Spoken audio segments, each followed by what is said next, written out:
Thanks for watching, everybody. I am in Florida on the road this week and trying to do all of the same kind of work that I do back in my studio, but I ask you to bear with me because there may be some technical issues.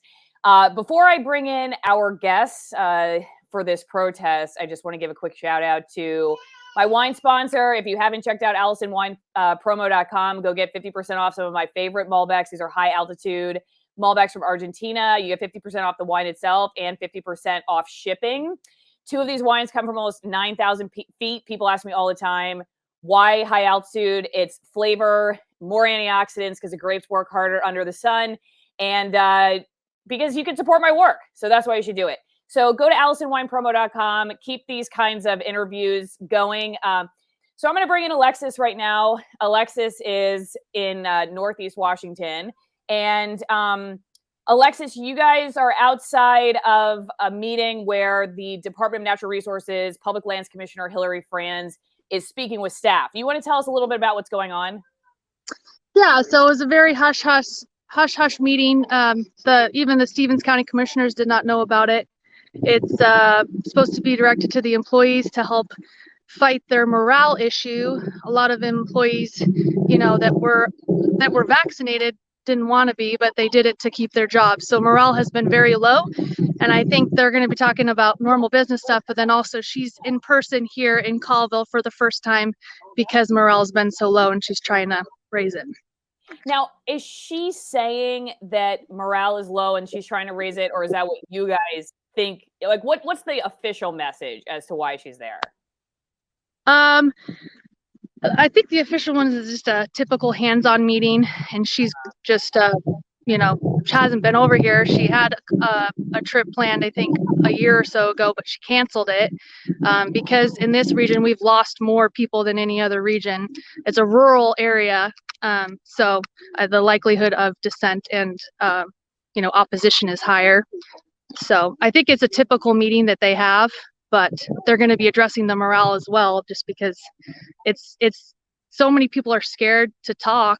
So it's almost this tension that nobody really wants to address. We're here, we're representing the family members of DNR and state employees who have been terminated or getting terminated.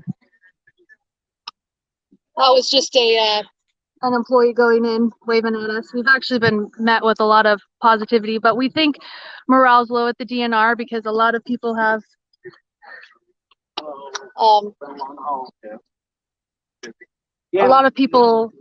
have been affected, but they can't talk about it because they fear of losing their job. So it's been this hush secrecy the whole way out, the whole accommodation process as well. A lot of confusion, a lot of silence from leaders within the DNR. So I think that's why morale is low, and that's why she's personally here to address it. So just for people who may not think, oh, come on, this is just the Commissioner of Public Lands, like a nobody. Number one, Hilary Franz is a likely candidate to win governor of Washington in the next couple of years. Number two, the Commissioner wildland firefighting force in Washington state. And so there are a lot of people who have been risking their lives for many years for this department to fight fires, to work on forest health issues, and are losing their jobs. And then, like in my case, I was interviewing people totally separate, but doctors and scientists who were questioning this. And I was told that if I wanted to keep my job, that I had to stop talking to people publicly who were, quote, undermining her policy. So not, like you were saying, not just the policy itself, but coercion and people concerned about speaking out against it, because like, look what happens when you do that. And yeah, it's a real concern, right? Because you will really, I can't say you will, but like I did, I know I got fired, and that was the reason they told me. So, yeah. So it isn't just some random person, out in the corner of Washington state. It is somebody who's got a lot of influence, and somebody who's had, who runs a department with people who have been dedicated to public service for a long time. So let me ask this then: when you're talking about morale and that crowd of worker, like the sort of wildland firefighter, the forest health person, people who are involved in natural resources around Washington state, what is their biggest concern with just complying with the with the mandate? Why not just go along with it and say, you know, I just want to keep my job and you know, I'm just going to stay quiet? Yeah. Well, first off, I think there was a big population that did do that. You know, that's how coercion works. They had to choose between their livelihood or their religious liberty or their body autonomy. And I don't blame them for choosing their paycheck, especially if they had families. But I think the main reason my family member's not doing it is they had COVID. They have natural immunity. And for a science-based department to not recognize the science of natural immunity is just very disappointing. So that's one reason I think a lot of people who got COVID don't see the logic of going out and getting vaccinated 5 days later. Another one is religious liberty. Religion is a protected class, and if you read most of the DNR correspondence, they at the end will spell out, you know, sex, gender, all the other protected classes, but they will leave out religion. And that is very clear with their accommodations. There were very few, if any, religious accommodations, and also medical. I'm curious about the fire season, the upcoming fire season, and how terminations are going to affect that. Is there anybody in the crowd that would know? I mean, I don't know, maybe you know about that, or somebody who used to work at DNR that would know a little more about, is this going, you know, because I know there's a requirement even for new temporary, like the people who are just working the seasonal job. Yeah, probably Tim would be a good one to talk about. This is the last former employee I wanted to introduce you to, Tim. Okay. Hi, Tim. Hi. Yeah, so I was just asking about the fire season and how the vaccine mandate and terminations and everything. Do you expect that to have any effect on wildland firefighting this year in Washington? Well, so those that drew a line in the sand that decided that they were not going to get it back, many of them, the majority of them, were involved in fire. And so in my case, I'm still line rated. I've been doing this, well, I had 35 and a half years when I had to pull the pin. And so I retired early. Not by choice, but many of us were still involved in fire. A lot of us were actually line rated like I am. So they lost all that. And we're basically, the DNR is at an all-time low as far as the experience level. So when it comes to fire season, it will be interesting to see exactly how they pull that off. I know they'll use more contractors, but it's an unfortunate situation. And in my case, I was given 3 weeks to get all my stuff in for retirement when they say you're supposed to take 2 years. And I know you worked for the DNR, and so we know some of the same people, but in Northeast region took a huge hit because the folks that I know that were let go, all of them that I'm aware of participated in fire. Mm-hmm. And Northeast is one of the fire heavy regions. So right, Northeast region out of Colville and Southeast region out of Ellensburg are the two heaviest, of course, because it's Eastern Washington. So I was asking the other ladies about when you hear government leaders, like including Commissioner Franz, say how much they're doing this because they care about staff. It's for the protection of staff. That's what she would say. You know, this is just a public safety thing. And always, you know, really care about our firefighters. And do you believe that this decision reflects that, or do you think, or not? I guess because I've heard some people who have been terminated go on radio shows and say, you know, we're just being used or whatever, like just tossed aside. Some people who, you know, feel like they, you know, and not this, I'm sure this is not just relegated DNR, places where people have worked 35 years. And it's just like, see ya. I'm just curious because, like I said, their argument would be, but, well, you know, we're just doing this to keep people safe. It's because we care. Do you agree or disagree that that's in fact what this is doing? No, I don't believe that's the case at all. There's a bigger issue going on in this nation, and you know, Hilary Franz is an elected an official. She does not work for the governor, and so she did not have to mandate this vaccine for Department of Natural Resources employees. So that was when we found out about it. They started this whole process in September, and they drug their feet and they drug their feet. And I got my letter. I believe it came out on the 29th of November, and that was basically you either get vaccinated and show proof that you've had your 2 doses by some date in January, or you will be terminated. And so they drug this along. Of course, we were sequestered at home, working from home, and conquer and divide, or divide and conquer is the story here. My dad worked for the DNR since he was 18. He has been there spending countless hours, entire summers, fighting fires all through our eastern Washington. And I just remember birthday parties in the summer with him being gone, doing what he loves and making our community safe. And he was just let go because he also, for religious reasons, could not take the vaccine, which was so crazy to me that he couldn't be accommodated because he worked alone in a shop with nobody else.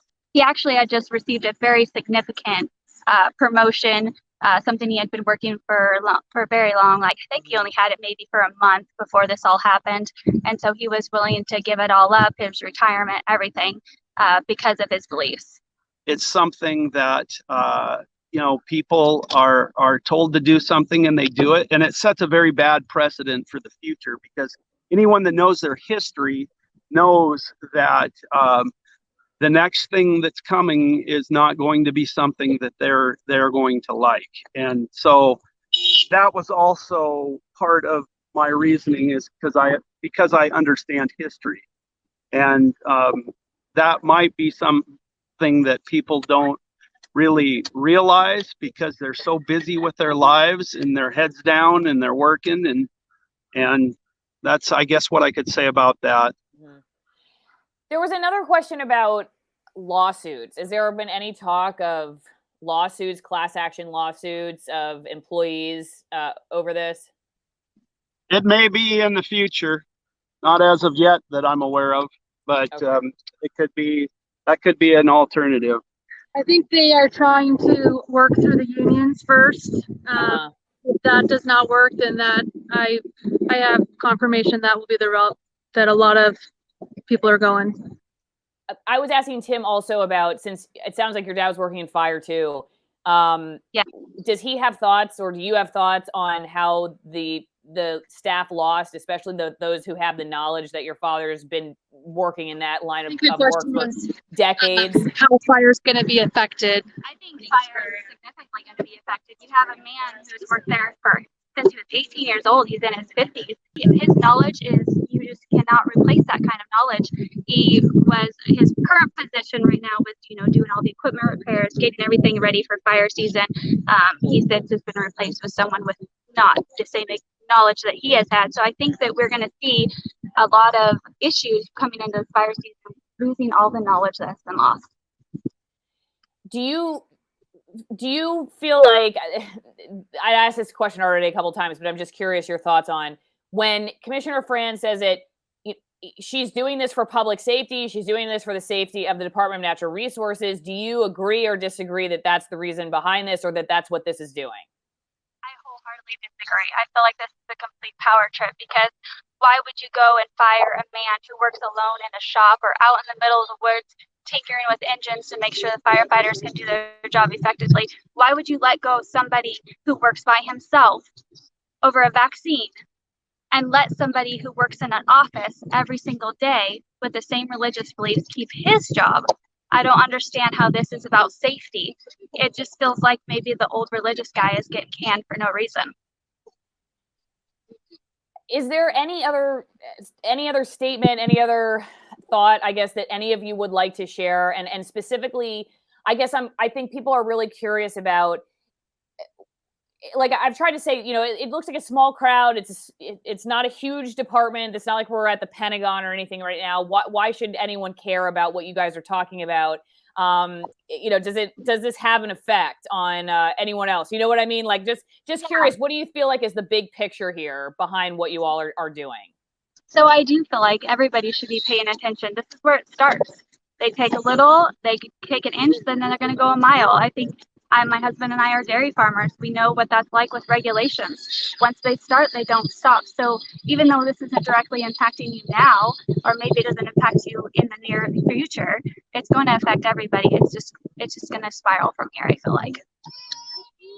Why do you think, in your opinion, so many people just, as Tim was saying, chose a medical decision, not because they felt like they needed it medically, but because they wanted to keep their job or some other reason that wasn't a medical reason, which is always the curious part for me. Like, if that, I agree, that feels like coercion when you're choosing a medical procedure, not for medical reasons. You don't feel like you need it, but you want to keep your job. That to me is a potentially dangerous, if not already, you know, dangerous path for people to walk down. Do you think it would have made a difference if there was more people who said, you know, no, I'm not going to do this, and spoke out about it? That part of the problem is that people are scared and they feel like there's no one else, or they just don't want to lose their job, or just what are your thoughts, I guess, about that? Because I there were so many people who did just go ahead and do it, not because they really believed in it, not because they really wanted to, but because they were, you know, all these concerns about finances or whatever else. What if they hadn't done that? Do you think we'd be in a different position? I think we would be in a completely different position if everybody would have just took a stand from the beginning. Everybody that didn't agree with it, I wholeheartedly believe we would be in a completely different position.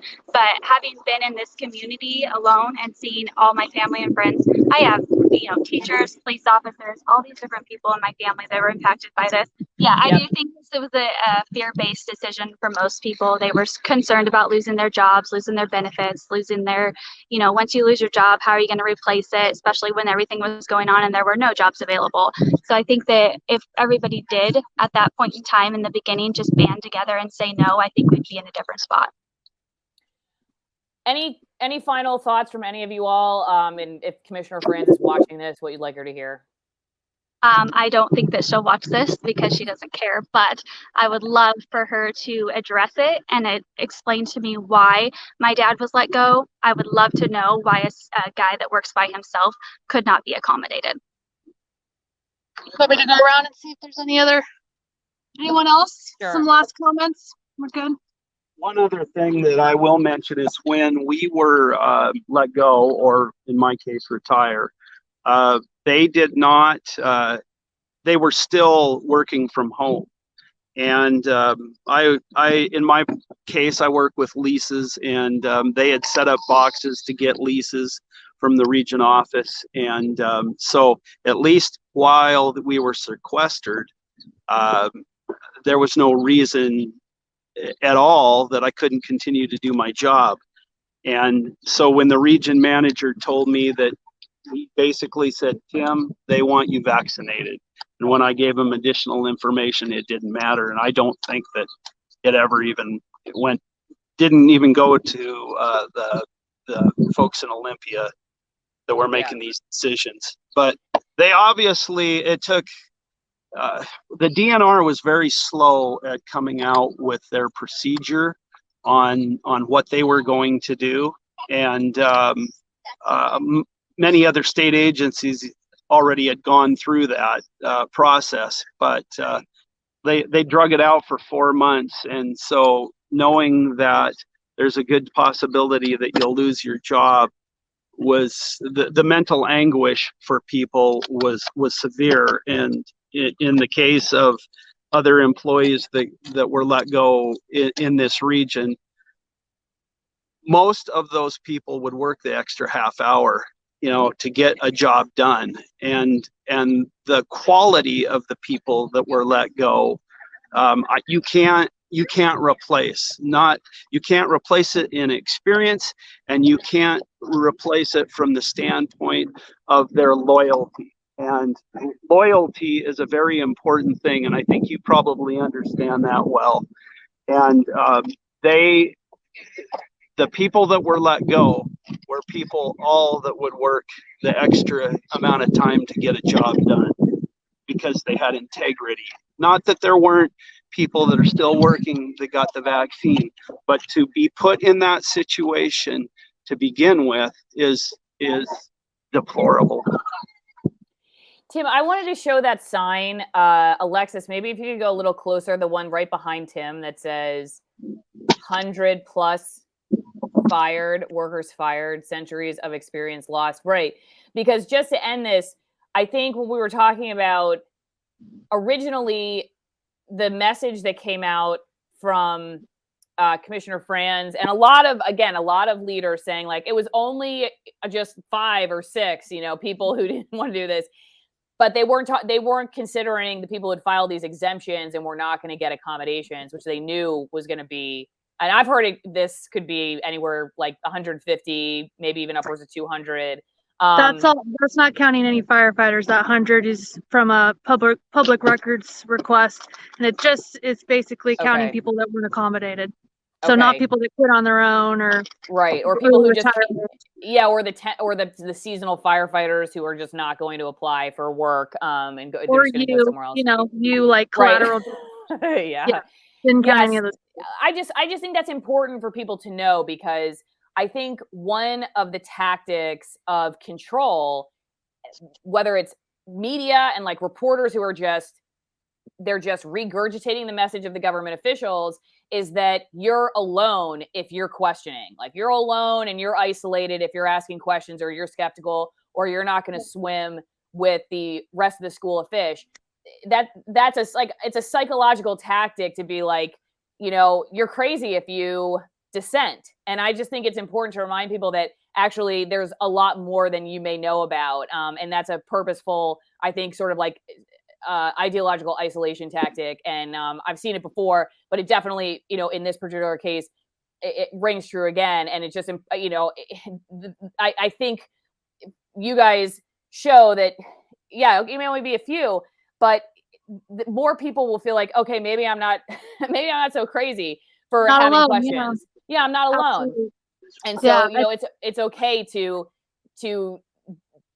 not just go along with it, and like I said, I think people feel isolated and that's done on purpose. And so that whole, like only 6 people when we now know it wasn't really just 6 people. So just a reminder to people moving forward that that's probably not true. There are probably a lot more people out there that are questioning like you are. Yeah, that's why we're here. We want to give those brave souls who are still there, who can ask some hard questions today, that courage. This video has been cut short to fly under the community guideline radar on YouTube. So if you want to see the entire conversation, go to one of my other platforms. The links are in the description. The best place to go is AllisonMorrow.locals.com, where you can support my work and become part of my editorial board. We have editorial board meetings there once a week where you can give me feedback from the week before. You can pitch story ideas for the week ahead. They're very small live chats, and so I definitely will see your comment and get your feedback. You also get exclusive content there, so definitely AllisonMorrow.locals.com. But whatever you do, don't stay here on YouTube. If you want the full truth about what's going on around us, you're going to have to go somewhere else.